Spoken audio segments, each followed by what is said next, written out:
여랑야랑 정치부 이동은 기자와 함께합니다. 첫 번째 주제 보여주시죠. 네.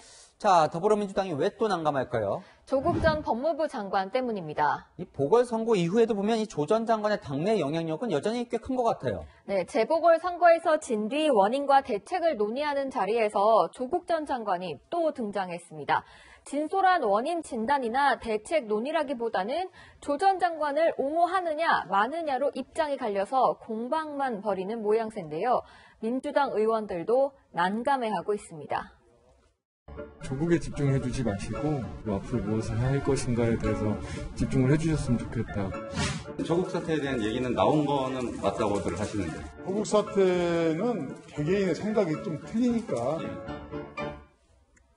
민주당 재선 의원 반성문에는 조국 전 장관 내용이 아예 빠졌습니다.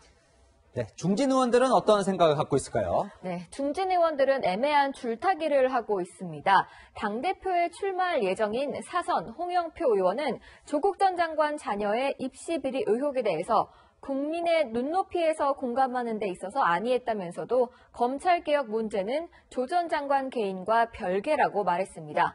또 다른 사선 의원은 조국 사태는 선거에 진 여러 가지 이유 중 하나일 뿐이라고 분석했습니다. 이 중도층 생각하면 이제 조 전 장관을 좀 털어내야 할 것 같은데 또 당심 생각하면 부담도 되고 그런 상황인 것 같네요. 그렇습니다. 오늘도 민주당 당원 게시판에는 너희가 조국만큼 당해봤냐? 가족까지 희생했는데 그 입으로 거론 마라. 변절을 이런 식으로 하냐는 등 격앙된 반응들이 눈에 띄었습니다.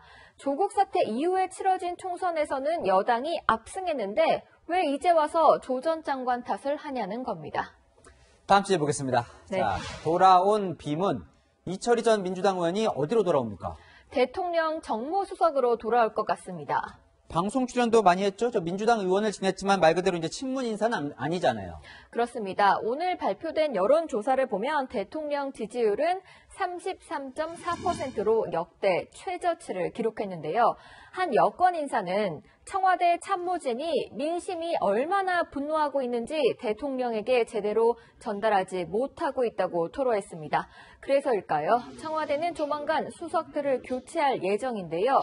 우선 강성 친문인 최재성 정무수석 대신 비문인 이 전 의원이 내정된 것으로 알려집니다. 이 방송이나 신문 칼럼에서 요즘 정권 비판도 많이 했던 걸로 기억이 나거든요. 네, 지난 7일에는 재보궐선거 결과에 대해 이 정도 격차면 어떤 변명이나 핑계 될 것이 없다. 국민들이 따끔한 회초리를 들었다며 혹독한 평가를 했는데요. 조국 전 법무부 장관이 대역죄를 저질렀다고 한 적도 있습니다. 조국 수석은 대역죄를 범하고 있습니다. 첫째, 둘째, 셋째, 그 숱한 공격에도 불구하고 대중의 사랑을 받고 있는 죄입니다. 깊이 새기겠습니다. 좀 비판이 아니라 칭찬 아닙니까? 네, 이 말을 했을 때는 조국 전 장관이 청와대에 있던 시절이고요. 조국 사태 이후에는 부끄럽다며 총선 불출마를 선언했습니다. 저는 단 하루도 부끄럽지 않은 날이 없었습니다. 창피해서 국회의원 못하겠습니다. 청와대 개편 이후에는 총리를 비롯해 변창흠 국토부 장관 등이 교체될 예정인데요. 이 전 의원이 정무수석이 된다면 대통령에게 민심을 가감없이 전달해주길 바라봅니다. 이 전 의원의 오늘 칼럼에 이런 문구가 있더라고요. 정치는 좋든 싫든 숙명적으로 민심을 따를 수밖에 없다. 지켜보겠습니다. 지금까지 여랑야랑이었습니다.